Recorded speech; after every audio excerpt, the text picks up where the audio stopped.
Hello mga ka-travel, this is Paul of Global Pinoy Travel and Tours, and ngayon kasama ko yung ating bagong travel agent partner from Iloilo City na si Ma'am. Ma'am Ann Solina from Banate.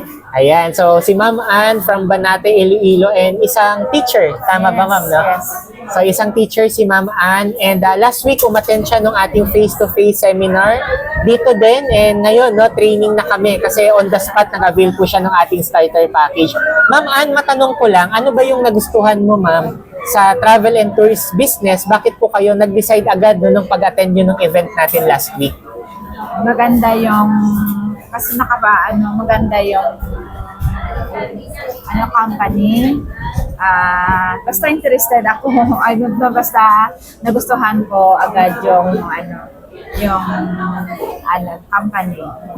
Tsaka yung business ma'am, Yung tama business, po ba? Balik kayo ma'am, nagta-travel din talaga.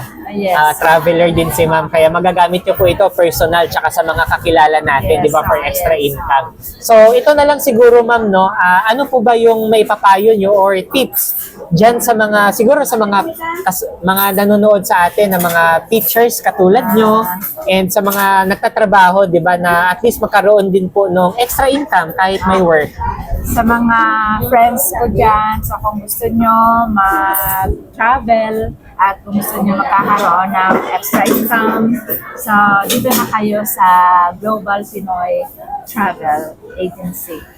Ayan, thank you so much, Ma'am Ann. So ito actually no, kakatapos na namin mag-training, and ayun, soon looking forward Ma'am Ann for more transactions po para sa inyo.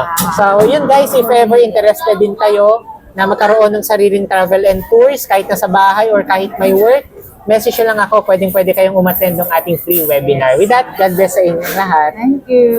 Thank you, Ma'am Ann. God bless po. God bless.